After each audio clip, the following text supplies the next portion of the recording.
धमकीबाज बहू। जानकी की जिंदगी शादी के बाद से काफी संघर्षपूर्ण रही थी, लेकिन इन सब के बाद भी उसने कभी भी हार नहीं मानी। खुद की मेहनत से और पति के सपोर्ट से सरकारी टीचर की नौकरी की और साथ ही साथ आकाश और अपनी बेटी रानी को भी बड़ा किया और शादी भी करवा दी। लेकिन जब पिछले साल पति का साथ छूटा तो जानकी काफी अकेला महसूस करने लगी थी। गोलू बेटा, यहाँ आजा, मेरे पास आजा। आज मेरे पास सो जा बेटा, मैं ना तुझे कहानी भी सुनाऊंगी। ठीक है दादी, आज मैं आपके पास ही सो जाता हूँ। ठीक है, आज तू दादी के पास ही सो जा। वैसे भी आज हम रात को बाहर घूमने जाने वाले हैं। हाँ हाँ बहू, तुम दोनों जाओ, मैं गोलू को खिला पिला के सुला दूंगी आराम से। माँ, हम सोच रहे थे कि इस महीने एक नया फ्रिज ले लेते हैं। वैसे भी अब गर्मियाँ आएंगी तो अच्छा रहेगा। अरे लेकिन फ्रिज तो हमने 2 साल पहले ही लिया है बेटा, नया सा ही तो है अभी तक। अरे माँ जी, मार्केट में आजकल नए नए मॉडल आते रहते हैं, इसलिए हम सोच रहे थे कि आपकी पेंशन से इस फ्रिज की EMI भर देंगे तो सबको सुविधा हो जाएगी। देखो, मुझे तो लगता है कि हमें ये बेफिजुल के खर्चे नहीं करने चाहिए बेटा। हाँ, अब मैं कौन होता हूँ आपसे पैसे मांगने वाला। ठीक है, नहीं लेते नया फ्रिज, यही चलाते हैं जैसा आप कहे। वैसे भी ये आपका घर है, आपके नाम पर है, हम होते ही कौन है आपसे कुछ कहने वाले। वही तो मैं आपको कब से कह रही हूँ, माँ जी को तंग मत करिए, उनका घर है, उनके पैसे हैं, अब क्यों बार बार मांगते रहते। हम जब अपना घर ले लेंगे तब अपने पैसों से ये सब करेंगे ना, क्यों माँ जी?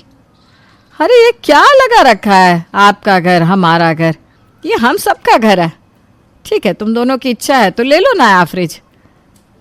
वैसे भी सच्ची तो बात है, आजकल मार्केट में नए नए मॉडल्स आते रहते हैं। अरे नहीं मम्मी, दिव्या सही कह रही है, हम जब अपना घर खरीदेंगे ना तब लेंगे। अरे कोई अपना घर वर नहीं होता, अब नाराज मत हो ना। कल ही जाकर दोनों नया मॉडल पसंद करके ले आना, और अभी जाओ तुम लोग घूमने, मैं गोलू को खिला पिला के अपने पास सुला दूंगी।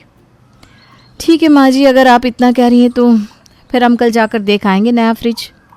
ये आज की बात नहीं थी। आकाश और दिव्या जानकी को इमोशनल कर रहे थे।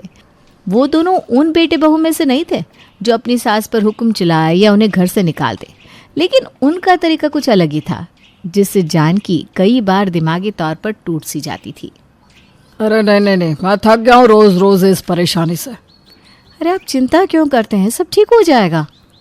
कुछ ठीक नहीं हुआ, ये नया बॉस मुझे चैन से जीने ही नहीं देगा, मुझे पता है। लगता है मुझे जॉब छोड़नी होगी। अरे ऐसी बातें क्यों कर रहा है बेटा? नहीं माँ, मैं आपसे और मदद भी नहीं मांग सकता। दिव्या, मुझे लगता है हमें घर छोड़कर जाना ही चाहिए। अरे फिर घर छोड़ने की बात क्यों कर रहा है बार बार ऐसी बातें? माँ जी, आप एक बार इनके बॉस से बात कर लीजिए ना, वो आपके पुराने स्टूडेंट रह चुके हैं, आप बात करेंगी तो वो ज़रूर मान जाएंगे।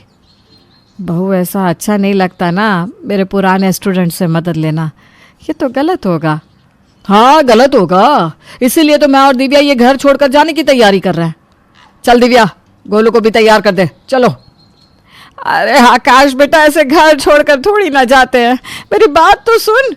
नहीं माँ, आप अपनी जगह पर सही है, मैं आपको फोर्स भी नहीं करूँगा, लेकिन मैं अब इस घर में नहीं रह सकता, इसलिए अब हम अपने लिए कोई और घर ढूंढ रहे हैं।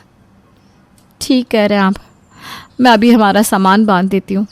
अरे 1 मिनट रुक जाओ, मेरी बात सुनो तुम दोनों, मैं देखती हूँ क्या कर सकती हूँ। मैं बात करके देखती हूँ राजीव से, वो मेरी बात को ज़रूर समझेगा। नहीं माँ, मैं आपको फोर्स नहीं करना चाहता हूँ। अरे बेटा, ऐसी कोई बात नहीं है, राजीव मेरी बात को कभी नहीं टाल सकता, मैं बात करूँगी तो वो ज़रूर समझेगा। ठीक है, थैंक यू माँ।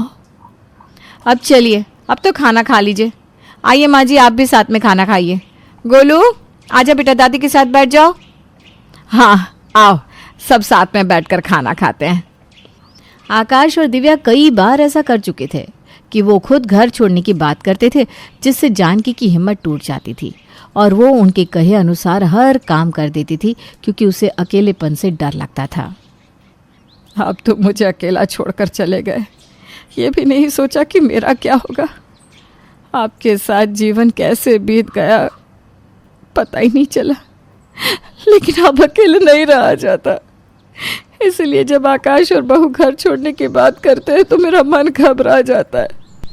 गोलू से दूर जाने की बात से ही मैं डर सी जाती हूँ। गोलू है तो उसके साथ मेरा वक्त बीतता है। बस अब तो जीवन का ये सफ़र ही काटना है, पर ये अब अकेले काटने में बहुत डर लगता है। दादी गार्डन चलो ना।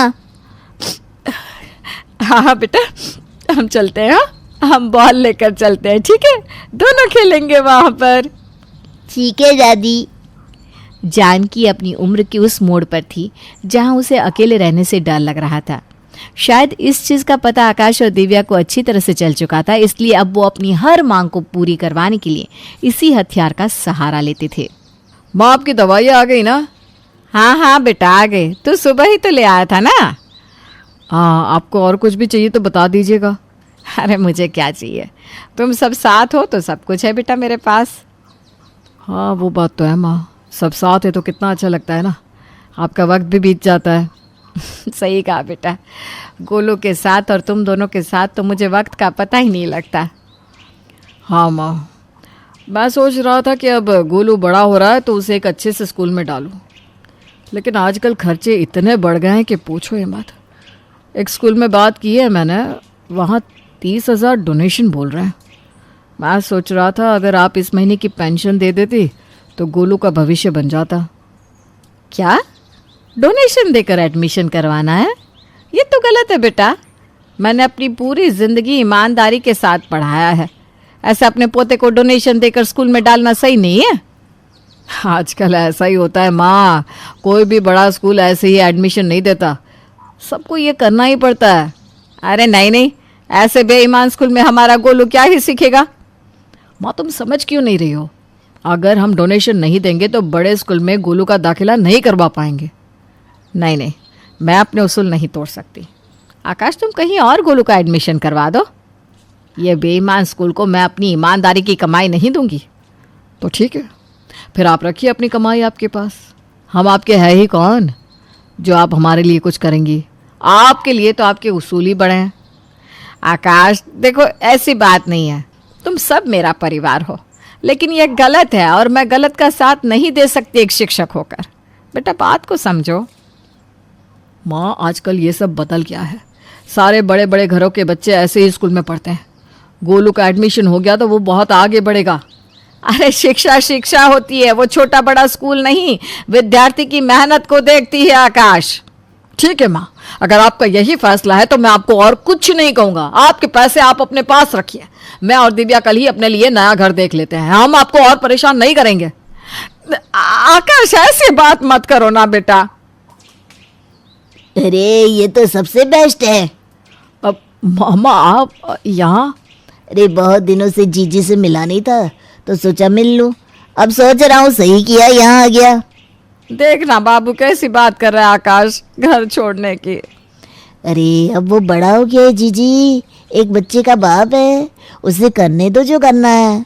तुम ये घर और अपना पेंशन लेकर मेरे साथ यात्रा पर चली जाना, इसे जीने दो ना अपनी जिंदगी। अब बड़ा हो गया है, क्यों आकाश? मैं बराबर कह रहा हूँ ना।